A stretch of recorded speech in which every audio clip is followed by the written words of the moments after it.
ଧାରାବାହିକ ଭାଦ୍ର ସତ୍ସଙ୍ଗ ସୁନ୍ଦର ଭାବରେ ବିଶିଷ୍ଟ କଣ୍ଠଶିଳ୍ପୀ ମୋର ପ୍ରିୟ କଣ୍ଠଶିଳ୍ପୀ 2 ଜଣ ସଙ୍ଗୀତ ଗାନ କଲେ ଆଉ ବହୁତ ଅତ୍ୟନ୍ତ ବଡ଼ ଛୁଆ ହେଇଥିଲା।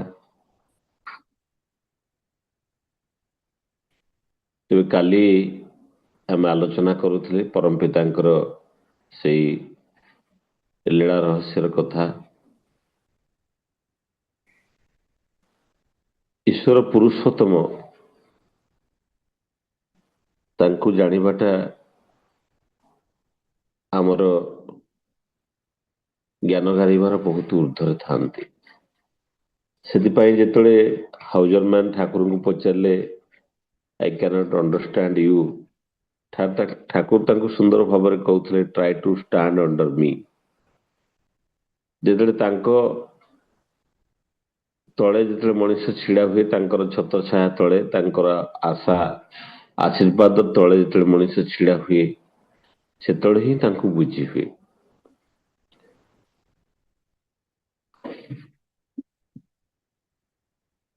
ତେଣୁ ଡୋଣ୍ଟ ଟ୍ରାଏ ଟୁ ଅଣ୍ଡରଷ୍ଟାଣ୍ଡ ମି, ଟ୍ରାଏ ଟୁ ଷ୍ଟାଣ୍ଡ ଅଣ୍ଡର ମି। କେଷ୍ଟଦା ବି ଯେତେବେଳେ ପଚାରିଥିଲେ ସେଇ ହାଉ ଟୁ ଅଣ୍ଡରଷ୍ଟାଣ୍ଡ, ଠାକୁରଙ୍କର ଥିଲା ଯେ ଲଭ୍ ମି, love will give you understanding. So how to love me? Na love me, love will explain you how to love. ଏମିତି ଅନେକ କଥା ଉଠେ। ତେଣୁ ଠାକୁର ଯୋଉ ଆମେ ଜାଣିଛୁ ଯୋଉ ନାମ ଏବଂ ନାମୀ ଅଭେଦ୍ୟ, ଏ ଯୋଉ ନାମ ଶବ୍ଦ ବ୍ରହ୍ମ ଉପରେ ଯାହା ଆମେ ଜାଣୁ ସେ ହଉଛି ବୀଜ ମନ୍ତ୍ର। ଯାହା ଆମେ ଜାଣିଛୁ ଯେ ନାମ ହଉଛି ଏକ ସ୍ପନ୍ଦନାତ୍ମକ ପ୍ରତିଛବି। ଏ ନାମ ମଣିଷକୁ ଅନେକ ଶାନ୍ତି ସ୍ୱସ୍ଥିରେ ଅବସ୍ଥାପିତ କରିବା ପାଇଁ ସାହାଯ୍ୟ କରେ। କାରଣ ମଣିଷ ମନ ଭିତରେ ଅନେକ ଚିନ୍ତା ଚେତନା ଆସେ ଯୋଉଥିପାଇଁ ମଣିଷ ଅନେକ କଷ୍ଟ ଜୀବନରେ ସ୍ୱୀକାର କରିବାକୁ ପଡ଼େ। ଆମ ଦୁଃଖ ଯାତ୍ରାର ମୂଳ କଥା ହଉଛି ଆମର ସେଇ ମନ। এই ମନଟା ହିଁ ଆମକୁ ଅନେକ ଦୁଃଖ ଯନ୍ତ୍ରଣା ଭିତରକୁ ନେଇଯାଏ। ତେଣୁ ମନର ଏଇ ମନ କ'ଣ? ଜଣେ ସାଇକୋଲୋଜିଷ୍ଟକୁ ଯେତେବେଳେ ପଚରା ଯାଇଥିଲା ଏ ମନ କ'ଣ, ତେଣୁ ମନ ସେ କହିଲେ ଦ ମାଇଣ୍ଡ, ଆମେ ତାକୁ ଇଂଲିଶରେ ମାଇଣ୍ଡ ବୋଲି କହୁ, ତ ସେ କହିଲେ mind is present everywhere but mind is present nowhere. ଦେଖନ୍ତୁ ଏଇ ଯୋଉ ମନଟା, ଆମେ ମନ ନେଇକି ଅନେକ ସମୟରେ ଅନେକ କଥା ଉଠେ। ତ ମନଟା କୋଉଠି ଥାଏ?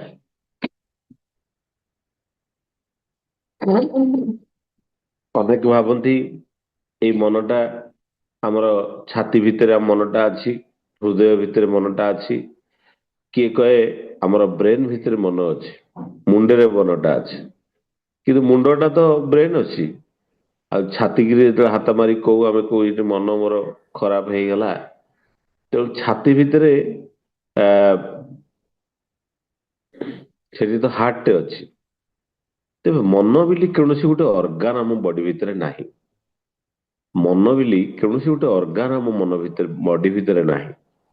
ଯେମିତି ଲିଭର ଅଛି, ପାନକ୍ରିଆ ଅଛି, କି କିଡନୀ ଅଛି, ବ୍ରେନ ଅଛି, ହାର୍ଟ ଅଛି, ଏମିତି ଲଙ୍ଗସ ଅଛି। ଏମିତି ମାଇଣ୍ଡ ବୋଲି ଗୋଟେ କିଛି ଅର୍ଗାନ ବଡି ଭିତରେ ଆମର ନାହିଁ।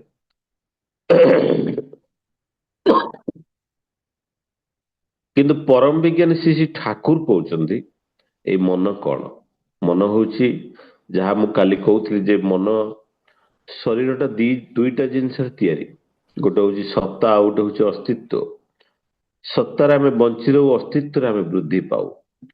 ଆଉ ଏ ସତ୍ତା ଯୋଉ ସୃଷ୍ଟିର ତତ୍ତ୍ୱକୁ ନେଇକି ଯାହା ଆମେ ଆଲୋଚନା କରୁଥିଲେ ଯେ ସବୁ କିଛି ଦିଟା ଜିନିଷରେ ତିଆରି। ସୃଷ୍ଟିର ଯାହା କିଛି ଦେଖୁଛୁ, ଯୋଉ ଜୀବାତ୍ମା ଯାହା କିଛି ଦେଖୁଛୁ, ବସ୍ତୁ ଯାହା କିଛି ଦେଖୁଛୁ, ସବୁ ଭିତରେ ସେଇ ସତ୍ତା ଅସ୍ତିତ୍ୱ ଅଛି।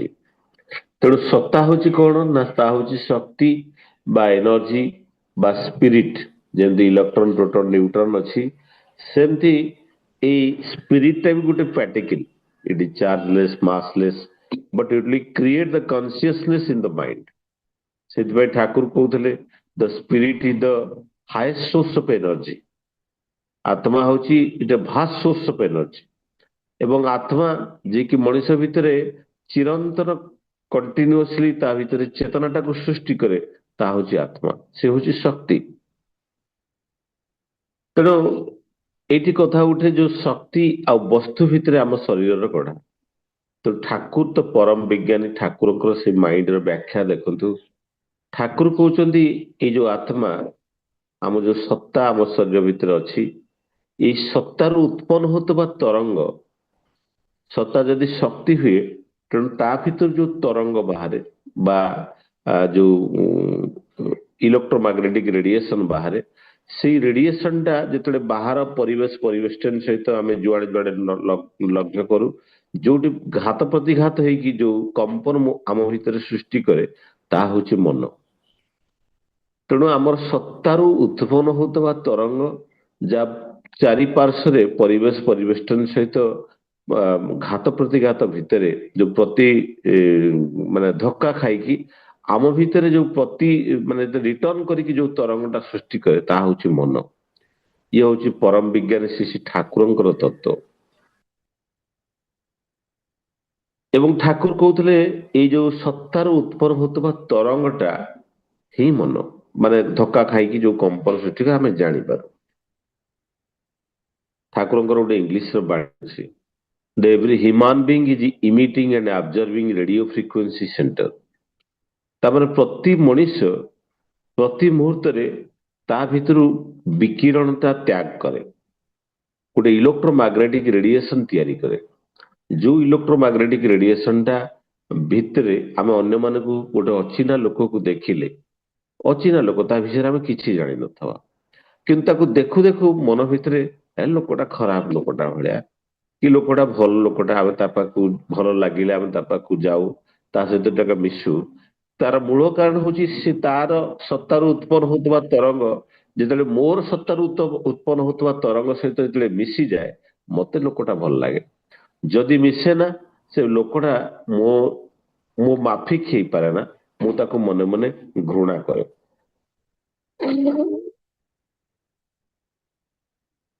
ତେଣୁ ଡକ୍ଟର ଟେସ୍ଲା ଯିଏକି ବଡ ସାଇଣ୍ଟିଷ୍ଟ ଥିଲେ, ଯାହାଙ୍କ ନାଁରେ ନୋବେଲ ଲରେଟ ମଧ୍ୟ ସେ ରାମକୃଷ୍ଣ ପରମହଂସଙ୍କର ସାନ୍ନିଧ୍ୟ ମଧ୍ୟ ଲାଭ କରିଥିଲେ। ସେ କହୁଥିଲେ if you want to know the secret of this universe, ଏ ସୃଷ୍ଟିର ତତ୍ତ୍ୱକୁ ଯଦି ବୁଝିବାକୁ ହୁଏ, we have to know the vibration, हमें कंपनटा को बुझिया पड़ो। से पुणी कहते the vibration is the frequency and a frequency your thought is the vibration. आम मन भीतर जो चिंता आसे से चिंता हूँ कंपन भाइब्रेशन, आउ से भाइब्रेशन टा ही आमको सब किसी जानिबार साहाय्य करे। तो से भाइब्रेशन टा को आम बुझी पारे आम सृष्टिर सिक्रेट गुड़ा को सब आम अनेक किसी बुझीपार। तेरे सत्तार जो उत्पन्न होची जो तरंग, आम जो फ्रिक्वेंसी जो रेडिएशन छाड़ुचु, से रेडिएशन टा आउ गोटे माने मनुष्यर रेडिएशन सहित मैचिंग करे, हमको भल लगे। आम घर परिवार थिले मध्य किसी लोक को भल पाऊ, किसी लोक भल पाऊना। आमर भल पाइबार डिग्री ऑफ अफेक्शन ता आमर से सत्तार उत्पन्न होता तरंग उपर निर्भर करे। तेणु सत्तार कौन उत्पन्न होता तरंग, तेणु सत्ता जितेबले आनंद रे रहे, सच्चितानंदमय जोटा the existence of all that exist, that is the सत, एवं the responsive of that responsive of all that respond, that is the चित, and the becoming of all that is coming, that is the आनंद। ये हूँ ठाकुरंकर कथा। सत्ता सच्चिदानंदमय, जहाँ आचार्य प्रथम ये प्रत्येक वक्तव्य कही प्रत्येक सत्ता आनंद चाहे। तेरे ये आनंद जहाँ चाहे से आनंदटा जितेबले आमको ये आनंदटा जितेबले आमको मिले, सेतेबले सत्ता कौन करे, ठाकुरंकर से जो बाणी अच्छी असत निरोधी सत्य ही, से किसी असत काम करे ना। जितेबले असत काम ये शरीर द्वारा आम करूँ, सत्तार से जो माइंड टा पॉल्यूशन हो जाए, जहाँफल तादेर जो विकिरण बाहर ସେ ବିକିରଣଟା ସେଇ ପ୍ରକାର ବିକିରଣ ହୁଏ। ତେଣୁ ଆମ ଶାରୀରିକ କର୍ମକୁ ନେଇକି ମନରୁ ଉତ୍ପନ୍ନ ହେଉଥିବା ତରଙ୍ଗଟା ତାହା ହିଁ ନିରୂପିତ ହୁଏ। ତେଣୁ ଏଇ ଯୋଉ କଥା ଉଠେ ଯୋଉ ମାଇଣ୍ଡ ବା ମନ, ଏଇ ଯୋଉ ମାନେ ତିନି ପ୍ରକାର ଯୋଉ ପାଞ୍ଚ ପ୍ରକାର ଯୋଉ ମନ ଅଛି, ବିକ୍ଷିପ୍ତ ମନ, ମୂଢ ମନ, କ୍ଷିପ୍ତ ମନ, ଏକାଗ୍ର ଆଉ ନିରୁଦ୍ଧ ମନ। ତେଣୁ ବିକ୍ଷିପ୍ତ ବା କ୍ଷିପ୍ତ ମନ ହଉଛି କଣ ନା କମ୍ପ୍ଲିଟଲି ଡିଷ୍ଟ୍ରାକ୍ଟେଡ, ସବୁବେଳେ ବିଚ୍ଛୁରିତ ହେଇକି ଥାଏ। ଏଇଟା କରିଦେବି ସେଟା କରିଦେବି ଇଆଡେ ଚାଲିଯିବି, ସବୁବେଳେ ମନଟା ଅସ୍ଥିର ମନା। ମୂଢ ମାନେ ଯୋଉ ଡଲ ବା ଲେଥର୍ଜିକ ମାଇଣ୍ଡ ଯୋଉମାନେ ଥାନ୍ତି, ବିକ୍ଷିପ୍ତ ହଉଛି ନଟ୍ ଫୁଲି କନସେନ୍ଟ୍ରେଟେଡ, ମାନେ କିଛି ଡିଷ୍ଟ୍ରାକ୍ଟେଡ ଏମିତି ଅବସ୍ଥାରେ ଥାଏ। ଏକାଗ୍ରତା ହଉଛି କନସେନ୍ଟ୍ରେଟେଡ ମାଇଣ୍ଡ ବା ୱାନ୍ ପଏଣ୍ଟେଡ ରେଡ୍, ଯେମିତି ଅର୍ଜୁନଙ୍କର ଯୋଉ ଦ୍ରୋଣାଚାର୍ଯ୍ୟଙ୍କ ଯେତେବେଳେ ପରୀକ୍ଷା କରୁଥିଲେ, ସେ ସେ ଯୋଉ ମାଛର ଆଖି ଉପରେ ଯେମିତି ଲକ୍ଷ୍ୟ ଥିଲା, ଦାଟ ଇଜ ଦ କନସେନ୍ଟ୍ରେସନ ବା ଏକାଗ୍ରଚିତ। ନିରୁଦ୍ଧ ହଉଛି the state in which the mind is mastered, ଆଡେ ମାନେ କମ୍ପ୍ଲିଟଲି ବାହାର ଦୁନିଆ ଠାରୁ ଯେତେବେଳେ ବିକ୍ଷିପ୍ତ ହେଇଯାଏ, ଦୂରେଇ ଯାଏ, କିଛି ମାନେ କମ୍ପ୍ଲିଟଲି ଯେତେବେଳେ ସରେଣ୍ଡର କରେ ଯେତେବେଳେ ମଣିଷ, ଯେତେବେଳେ ସେଟା ହଉଛି ନିରୁଦ୍ଧ ଚିତ୍ତ ଅବସ୍ଥା ଥାଏ।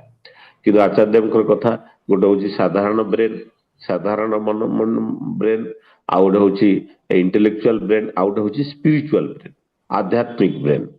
ସେ ଯୋଉ ସ୍ପିରିଚୁଆଲ ବ୍ରେନ ଯାହା ଠାକୁରଙ୍କର ଥିଲା କି ଆଚାର୍ଯ୍ୟ ପରମ୍ପରା ଭିତରେ ଅଛି, ସେ ଯୋଉ ମାନେ ଦୈବିକ ବ୍ରେନ ଥାଏ, ସେମାନେ ସେଇ ଦ୍ଵାରା ବିଶ୍ଵ ଦୁନିଆର ସମସ୍ତ ଘଟଣାକୁ ସେମାନେ ବୁଝିପାରୁଥିଲେ। ଯାହା ମୁଁ ଆଲୋଚନା ଆମେ କରିଥିଲେ, that is the spiritual universal consciousness ର କଥା, ବା ଏଇ ୟୁନିଭର୍ସାଲ କନସିୟସନେସ ବା ଆମର ଯୋଉ କସ୍ମିକ କନସିୟସନେସ ର କଥା ଆମେ ଡିସକସ କରିଥିଲେ। ତେଣୁ ଏଇ ଯୋଉ ମନ ଅଛି, ଏଇ ମନଟା ମନ ଭିତରେ ମନ ଭିତରେ ଆମର 16ଟା ଆସ୍ପେକ୍ଟସ ଅଛି।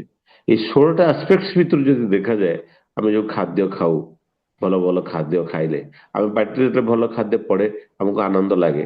ତେଣୁ ଆମେ ଆଖି ଦେଇକି ଭଲ ଜିନିଷ ଦେଖୁ, ସେଇଟା ବି ଆନନ୍ଦ ଲାଗେ। ତେଣୁ ଏଇ ଯୋଉ ଆହାର ନିଦ୍ରା ମୈଥୁନ ଯୋଉ ପଞ୍ଚ ଇନ୍ଦ୍ରିୟ ଅଛି, ଏଇ ପଞ୍ଚ ଇନ୍ଦ୍ରିୟର ଯୋଉ 5 ଫିଜିକାଲ ସେନ୍ସେସ୍ ଅଛି,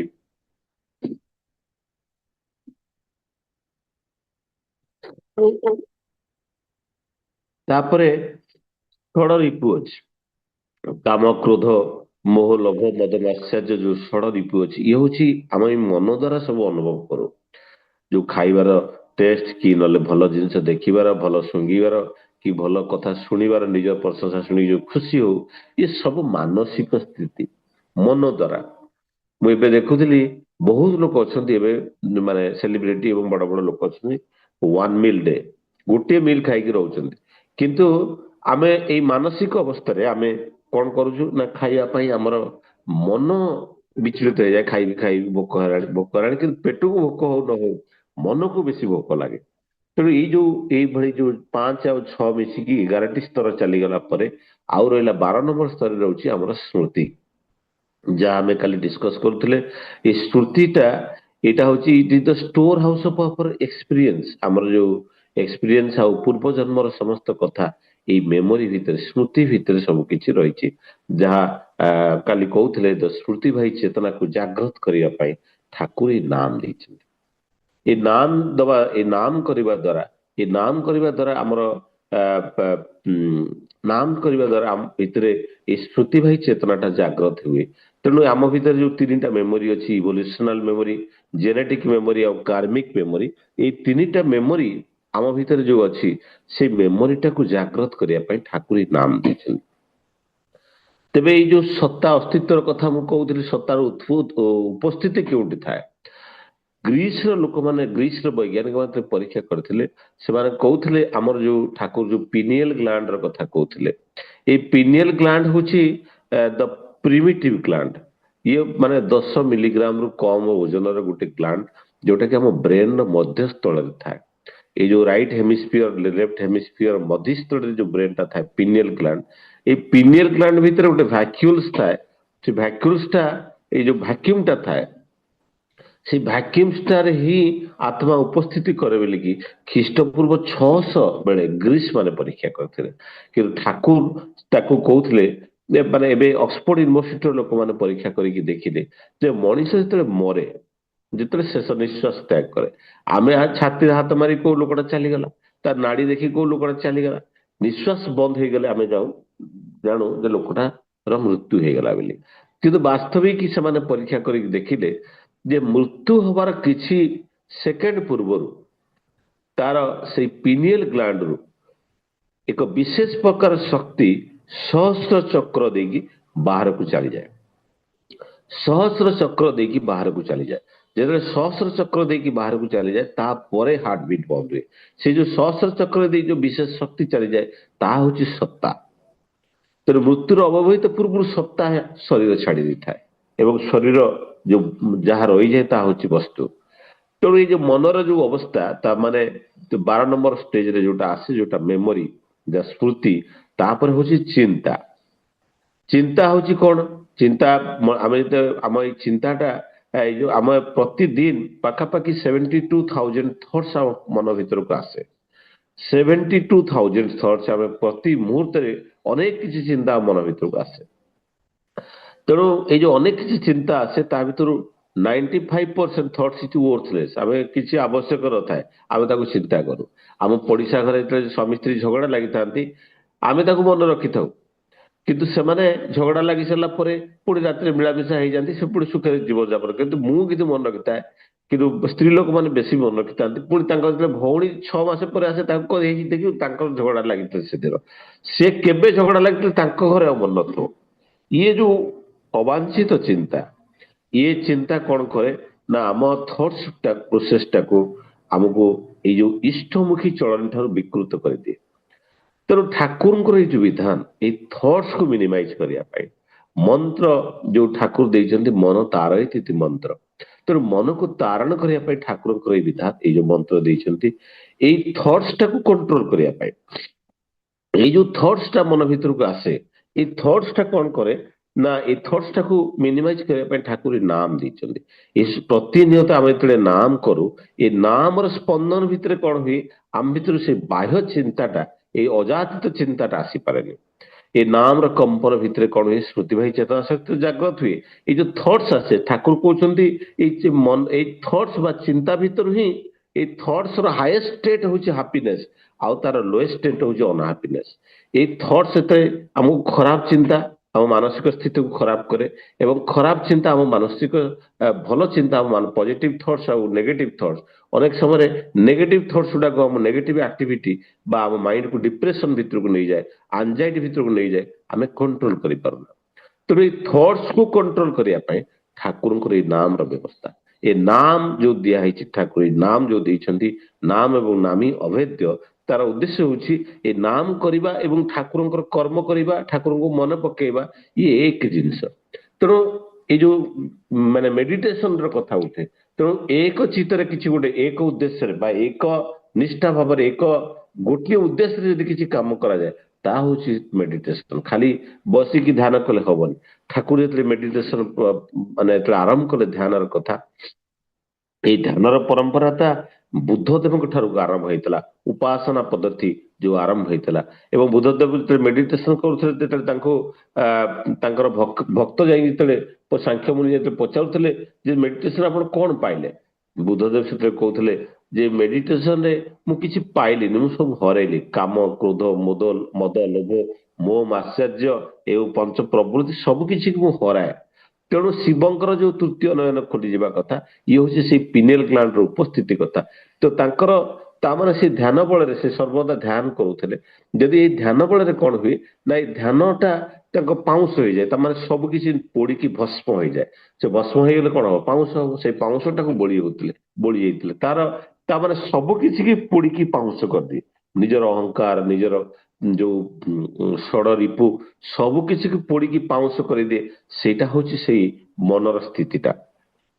ତେଣୁ ଏଇ ଯୋଉ ସବୁ କିଛି ପୋଡିକି ପାଉଁଶ କରିଦିଏ, ତେଣୁ ପୋଡିକି ପାଉଁଶ ହେଇଯାଏ ଯୋଉ ଶିବଙ୍କର ଯୋଉ ପାଉଁଶ ମାନେ ଶ୍ମଶାନ ବାସୀ ବୋଲି କୁହାଯାଏ, ତାର ମୂଳ ଅର୍ଥ ହଉଛି ତାହା। ସେ ଧ୍ୟାନ କରିବା ବଳରେ ମଣିଷ ଭିତରେ ଯୋଉ କାମ, କ୍ରୋଧ, ମଦ, ଲୋଭ, ମୋହ, ମାତ୍ସର୍ଯ୍ୟ ଥାଏ, ଯୋଉ ଅହଙ୍କାର ଥାଏ ଏବଂ ମଣିଷର ଯୋଉ କୁପ୍ରବୃତ୍ତି ଥାଏ, ସବୁ କିଛି ନଷ୍ଟ ହେଇକି ପାଉଁଶ ହେଇଯାଏ।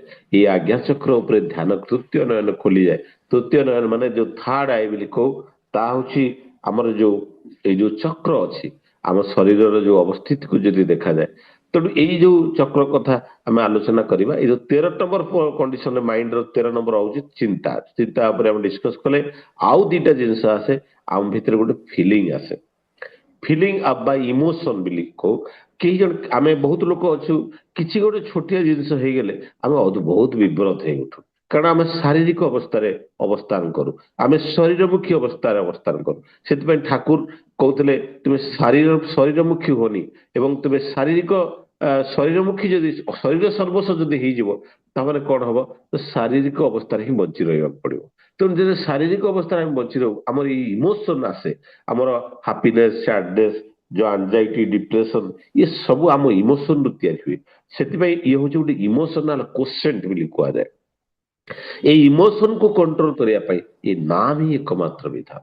ତେଣୁ ମଣିଷ ଯେତେବେଳେ ନାମ କରେ ତା ଭିତରେ ଏଇ ଯୋଉ ବିଭିନ୍ନ ପ୍ରକାର ଯୋଉ ଇମୋସନ ଆସେ, କେହି ଜଣେ ଖରାପ ହେଇଗଲେ, କେହି ଜଣେ ରୋଗଗ୍ରସ୍ତ ହେଇଗଲେ, ମତେ ଦେହ ଖରାପ ହେଇଗଲେ, ଏଇ ଯୋଉ ଡିପ୍ରେସନ ଆନଜାଇଟି ଷ୍ଟ୍ରେସ ଯୋଉ ମଣିଷ ଭିତରେ ଆସୁଛି, ଯୋଉ ଇମୋସନ ଆସୁଛି ଦୁଃଖର ଇମୋସନ, ଇଏ ସବୁଥିରୁ ନିରାକରଣ ପାଇଁ ଏକମାତ୍ର ବିଧାନ। ତେଣୁ ଇଏ ହଉଛି ଠାକୁରଙ୍କର ଏଇ ନାମ। ତେଣୁ ଏଇ ଯୋଉ ଫିଲିଂ ଆସେ ଯୋଉ ଇମୋସନାଲ କୋସେଣ୍ଟ ବୋଲି କୁହାଯାଏ, ତାପରେ 15 ନମ୍ବରରେ ଆସେ ଇଣ୍ଟେଲିଜେନ୍ସ କୋସେଣ୍ଟ। ଇଣ୍ଟେଲିଜେନ୍ସ କୋସେଣ୍ଟ ଆମେ ଯୋଉ ଆଇକ୍ୟୁ ବୋଲି କହୁ, ଆମେ ପିଲାର ଯୋଉ ମେମୋରି ପାୱାର, ତାକୁ ଚିନ୍ତା କରିବାର ଯୋଉ ପାୱାର, ଆନାଲିଟିକ ପାୱାର, ଏଇଟା ରାଇଟ ବ୍ରେନ ରାଇଟ ହେମିସ୍ପିୟର ଥାଏ। ତେଣୁ ଆମର ଏଇ ଯୋଉ 1500 କୋଟିର ବ୍ରେନ ସେଲ ଭିତରେ ଆମର ଯୋଉ ଇଣ୍ଟେଲିଜେନ୍ସ, ଆମେ ଯୋଉମାନେ ଭଲ ମ୍ୟାଥମେଟିକ୍ସ କରନ୍ତି ତାକୁ ଇଣ୍ଟେଲିଜେନ୍ସ ବୋଲି କହୁ। ତେଣୁ ଆମ ଯୋଉ 1500 କୋଟିର ବ୍ରେନ ସେଲ ଯେତେବେଳେ ଠାକୁରଙ୍କର ମାନେ ପଞ୍ଚାନନ ସରକାର ଦା ସେ ତ ମ୍ୟାଥମେଟିକ୍ସରେ ଏମଏ କରିଥିଲେ, 4ଟା ଏମଏ କରିଥିଲେ। ସେ ପଞ୍ଚାନନ ସରକାର ତା ଠାକୁରଙ୍କ ଝିଅକୁ ଯେତେବେଳେ ପଢଉଥିଲେ ତାଙ୍କୁ ତ ସମୟ ହୁଏନି, ରାତିରେ ପଢାନ୍ତି, ରାତି 11ଟା 12ଟାରେ ପଢାନ୍ତି, ତାଙ୍କୁ ଆଖି ଲାଗିଯାଏ, ସେ ଶୋଇ ପଡନ୍ତି କିନ୍ତୁ ମ୍ୟାଥମେଟିକ୍ସ କରୁଥାନ୍ତି। ଠାକୁରଙ୍କ ଝିଅ ପଚାରିଲେ ଆପଣ ତ ଶୋଇ ପଡୁଛନ୍ତି ମ୍ୟାଥମେଟିକ୍ସ କଷି ଯାଉଛନ୍ତି, ସେ କହିଲେ ଆର ରହସ୍ୟ ବୋଧେ ମୁଁ କହିପାରିବିନି, ଠାକୁରଙ୍କୁ ଯାଇକି ପଚାରିଲେ ଜଣା ପଡିବ। ଠାକୁରଙ୍କୁ ଯେତେବେଳେ ପଚରା ଗଲା, ଠାକୁର ପଞ୍ଚାନନ ସରକାର ଦାସ ଶୋଇ ପଡୁଛନ୍ତି ଠାକୁରଙ୍କ ଝିଅ ଯେତେବେଳେ ପଚାରିଥିଲେ, କିନ୍ତୁ ସେ ମ୍ୟାଥମେଟିକ୍ସ କରୁଛନ୍ତି। ଠାକୁର ସେତେବେଳେ କହିଥିଲେ ଆମର ଏଇ ଯୋଉ 1500 କୋଟିର ବ୍ରେନ ସେଲ୍ସ ଅଛି ତା ଭିତରୁ 4ଟି ବ୍ରେନ ସେଲ ଯଦି ଆକ୍ଟିଭ ରହେ ତାହେଲେ ମ୍ୟାଥମେଟିକ୍ସ କରିପାରେ। ଆମେ ଶୋଇବା ସମୟରେ 10ଟା ବ୍ରେନ ସେଲ ଆକ୍ଟିଭ ଥାଏ, ଯୋଉଥିପାଇଁ ମଶା କାମୁଡି ଦେଲେ ଆମ ହାତ ଯାଇକି ଇଏ କରିଦିଏ, ଶୀତ ହେଇଗଲେ ଆମ ଘୋଡେଇବାଟା ନିଦରେ ମଧ୍ୟ ଟାଣି ଆଣୁ, କାରଣ ଆମର 10ଟି ବ୍ରେନ ସେଲ ଆକ୍ଟିଭ ଥାଏ ଶୋଇବା ଅବସ୍ଥାରେ। କିନ୍ତୁ ଆମ ଲାଇଫ ସ୍ପାନରେ ଓନ୍ଲି 90% 10% ବ୍ରେନ ସେଲ ମାନେ 150 କୋଟି ବ୍ରେନ ସେଲ ପାଖାପାଖି ଆକ୍ଟିଭ ହୁଏ, ଏବଂ ଯାହାଙ୍କର ବ୍ରେନ ସେଲ ଯେତେ ଆକ୍ଟିଭ ହୁଏ ସେମାନେ ସେତେ ଜ୍ଞାନୀ ସେତେ ଇଣ୍ଟେଲିଜେଣ୍ଟ ବୋଲି ଧରାଯାଏ। ତେଣୁ ଆଲବର୍ଟ ଆଇନଷ୍ଟାଇନ ଏହା କହୁଥିଲେ ବୋଲି 10% ବ୍ରେନ ସେଲ ଆକ୍ଟିଭ ହୁଏ। ଯଦି ବିବେକାନନ୍ଦଙ୍କୁ ଦେଖାଯାଏ ମେଡିଟେସନ ବଳରେ ତାଙ୍କର ବ୍ରେନ ସେଲ ସବୁଠୁ ବେଶୀ ଆକ୍ଟିଭ ଥିଲା, ଏବଂ ସେ ବହି ଗୁଡାକ ମାନେ ପେଜ ଉଲ୍ଟେଇ ଦେଲେ ପଢି ଦଉଥିଲେ। ତାଙ୍କର ଜଣେ ବନ୍ଧୁ ବାରମ୍ବାର ଡାକୁଥିଲେ ସେ ଖାଇବା ପାଇଁ, ବାରମ୍ବାର ସେ ଉଠୁ ଯାଉନଥିଲେ, ସେ କେତେବେଳେ ଡାକିଛନ୍ତି ଜାଣିପାରୁଥିଲେ। ଏତେ ଏକାଗ୍ର ଏତେ କନସେନ୍ଟ୍ରେସନରେ ସ୍ୱାମୀ ବିବେକାନନ୍ଦ ବହିକି ପଢୁଥିଲେ, ଏବଂ ତାପରେ ସେତେବେଳେ ତାଙ୍କୁ ଆସିକି ହଲେଇ ଦେଲେ, ସେତେବେଳେ ତାପରେ ଜାଣିପାରିଲେ, କହିଲେ ଆରେ ମୁଁ ତୋର କେତେ ଥର ଡାକିଲିଣି ଖାଇବା ପାଇଁ, ଆଉ ଚାଲ ଖାଇବା ପାଇଁ। ସେଠୁ ଖାଇବା ପାଇଁ ଡାକିଲେ, ସେ ସେଠୁ କହିଲେ ନାଇଁ ମୁଁ ଟିକେ ପଢୁଥିଲି ତ ବହିଟା, ନା ଏ ବହି ସେ କହିଲେ ବହିଟାକୁ ମୁଁ ପୁରା ସାରିଦେଲି ଏତିକି କମ ସମୟ ଭିତରେ। ସେ ଓଲଟେଇକି ଯାହା ଯାହା ପଚାରିଲେ ସବୁ ବହିର ପୃଷ୍ଠା ବାଇ ପୃଷ୍ଠା ସବୁ ସେ କହିପାରୁଥିଲେ। ଇଏ ହଉଛି ଇଣ୍ଟେଲିଜେନ୍ସ ପାୱାର, ମେଡିଟେସନର ପାୱାର। ତେଣୁ ଆମ ସ୍କୁଲ ମାନଙ୍କରେ ସେଇ କଥା ମୁଁ କହେ ଯେ ମେଡିଟେସନଟା କମ୍ପଲସରି ହେଇଯିବା କଥା। ତ ତାପରେ ଆସେ ଯୋଉ 16 ନମ୍ବର ଅବସ୍ଥା, ତାହା ହଉଛି ଚେତନା ବା କନସିୟସନେସ। ଏଇ କନସିୟସନେସଟା ହଉଛି ଏଇ ଶାରୀରିକ କନସିୟସନେସ, ଇଣ୍ଡିଭିଜୁଆଲ ବଡିର ଯୋଉ କନସିୟସ 5ଟା ଯୋଉ ଇନ୍ଦ୍ରିୟ ଅଛି, ଇଏ ହଉଛି କନସିୟସନେସ। ଆମର ଯେତେବେଳେ 6th ସେନ୍ସ, ଆମର ଯଦି ସ୍ପିରିଚୁଆଲ କନସିୟସନେସ ଟାକୁ ଯଦି ଆମେ ବୁଝିପାରୁ ଜାଣିପାରୁ, ତାହେଲେ କଣ ହୁଏ ନା ଆମେ ଶାରୀରିକ ଅବସ୍ଥାରେ ଆମେ ଅନେକ କିଛି ବୁଝିପାରୁ। ତେଣୁ ତ 3ଟା ଯୋଉ ଲାଷ୍ଟ 14 15 16 ନମ୍ବର ଯୋଉ ପଏଣ୍ଟ କହିଥିଲି, that is the emotional quotient, intelligence quotient, ଆଉ ଗୋଟେ ହଉଛି ସ୍ପିରିଚୁଆଲ କୋସେଣ୍ଟ। ଏଇ ସ୍ପିରିଚୁଆଲ କୋସେଣ୍ଟ ହିଁ ମଣିଷକୁ ଅନେକ ଉଚ୍ଚ ସ୍ତରକୁ ନେଇଯାଏ। ତେଣୁ ଠାକୁରଙ୍କର ପାଖରେ ଯୋଉ ଦତ୍ତଦା ଥିଲେ, ଦତ୍ତଦା ଗୋଟେ ପୁସ୍ତକ ରଚନା କରିଥିଲେ, ଯୋଉ ପୁସ୍ତକରେ ସେ କହୁଥିଲେ ଯେ ଜୀବାତ୍ମାର 3ଟା ଶରୀର ଅଛି, ଯୋଉ ସ୍ଥୂଳ ଶରୀର, କାରଣ ଶରୀର ଆଉ ସୂକ୍ଷ୍ମ ଶରୀର। ତାପରେ ସଫ୍ଟୱେଲ ବଡି, କାଜୁଆଲ ବଡି ଆଉ ଗ୍ରସ୍ ବଡି ବୋଲି କହୁଥିଲେ। କିନ୍ତୁ ତାପରେ ପୁଣି ଦେଖାଗଲା ଯେ 5ଟା କୋଷ ଅଛି ଆମର, जो पांच कोष गोटे हूँ अन्नमय कोष आम जो फिजिकल बॉडीटा यहाँ हूँ अन्नमय कोष जहाँ ठाकुर कौन दीटा कथा कहते ठाकुर गोटे प्रोटोप्लाजमिक बॉडी आउट हूँ एक्टोप्लाजमिक बॉडी এই एक्टोप्लाजमिक बॉडी रे आमे बंची मृत्यु पर जीवनटा एक्टोप्लाजमिक बॉडी रे चली जाए तो जहाँ भीतर देखी आलोक प्रवेश करि पारे ना आमे केवल सेही वस्तु को देखि पारू आमे काहा को देखि पारू मते धर आपण कि आपनकर बंधु आपण स्त्री पिला को देखुचंदे काहे कि तांको देकी आलोक प्रवेश करि पारे ना आमे कांथ बाड़ घर सब किछि देखुचु जहाँ किछि आमे देखुचु ता भीतर देकी आलोक प्रवेश करि पारे नाही बिली आमे ताको देखुचु आमे एआर ताको देखि पारुनु कारण एआर देकी आलोक जाई पारे सेति आलोक को देखि पारुनु तेणु जहाँ देखी जो शरीर देखी आलोक प्रवेश करि पारुछि से होछि अन्नमय कोष एवं ता बाहर जोटा रहिला ता होछि प्राणमय कोष आउ तापरे मनमय कोष विज्ञानमय कोष एवं सभा शेष होछि आनंदमय कोष ए जो प्राणमय कोष ए पांच प्रकार जो पांच प्रकार जो वायु अछि ए प्राणमय कोषटा पांचटा वायु आमर जो बॉडी रे जो पांचटा सिस्टम अछि ए सिस्टम टा कंट्रोल करे ए प्राणवायु टाकू ए प्राणवायु आम मन जते माने हम तो रागी जाऊ निश्वासटा प्रखर हो जाए तार कारण होछि ए प्राणमय कोषटा तार चेंजेस आसे जो पांच प्रकार वायु अछि प्राणवायु जा कि रेस्पिरेटरी सिस्टम रे काम लागे एवं समान वायु ए समान वायुटा हम डाइजेस्टिव सिस्टम रे लागे एवं अपान वायु हमर ए माने एक्सक्रीटरी सिस्टम हम झाड़ा परिस्रा सीता विस्तर लागे एवं जो बायान वायु आम जो सर्कुलेटरी सिस्टम रे लागे उद्यान वायु जहाँ हनुमान कंट्रोल करि पारिथिले उद्यान वायु मनुष्य ऊपर को उड़ी पारे एटा होछि हमर नर्वस सिस्टम रे काम करे तेणु एई जो सिस्टम गुडाक एठू आम कोन करे हमर जो शारीरिक अवस्था को जदि देखा जाए एठी ए मनटा को कंट्रोल करबाटा संभव न थाए तेणु गोटे राजा थिले जने जने राजा को पाखु राजा को गोटे राक्षस पशि आसला से राक्षसटा जिते पशि आसला तार मूल कहूँ मत किसी काम दियो मत किसी काम दियो नहले मु तुमको खाईदेवी माने मु तुमको खाईदेवी जिते काम दे राज्य भितर पशिगला राजा कहले बढ़िया कथा गोटे एमती गोटे लोक आसी कहीं खाइब सब डाकिदेले डाकी देकी राजा ताको कहले राज्य चारिकर जो बाउंड्री वाल अच्छी ताको बनाओ से बाउंड्री वाल पुणी बनईदेले राजा ताको अनेक किसी काम देले जहाँ काम देले से सांगे सांगे कर देकी किछ समय पर पुणी चली आसता देखिले राजा कहले आउ तो किसी अवस्था नहीं शेष को मत खाईदेव से जड़े साधु को डाकिले कौन आर प्रतिकार करा जाई परिबो ये तो आसी सब तू खाईदेव ताबे मो राज्य को खाईदेव से साधु कहले जे गोटे गोटे बाउंसटे पोती देले से बाउंस रे माने सातटा गंठी थिला से गंठी धीरे ताको कहले ये गंठी रे से राक्षस को कह ये बाउंस ऊपर को चढ़ पुणी तल को खसब ऊपर को चढ़ पुणी तल को खसब जेपर्यंत मु मना कर तेणु ये हूँ एमती एक कम जहाँ आउ सर ना कारण ताकू तो ऊपर को जीव तलू आस ऊपर जीव तलू आस आउ कौन कम कर जो गंठी दे गोटे गंठी चढ़ आ गोटे गंठी एमती ऊपर को जीव पुणी तलू खसब पुणी ऊपर को जीव तेणु मनटा हूँ से राक्षस मन को जदि काम न मिले से कौन करे ना विभिन्न दुश्चिंता भितर को नहीं जाए एवं अनेक कुचिंता मन भितर को आसे से दिन जड़े सप्रतिनिधि जाउछन्ती दीक्षा माने गोटे सत्संग को अटेंड करने ठाकुर कहते से माने जगार गोटे साग आने गोटे प्रक्रिया सी बाट सारा भाग जाऊँ से साग तो देवघर मिले पुणी सेठू कहीं आने कहले से कथा भाभी भाभी जाइछन्ती एवं जाजन करछन्ती साग धरी आसछन्ती ठाकुर को पुणी देला ठाकुर को कहते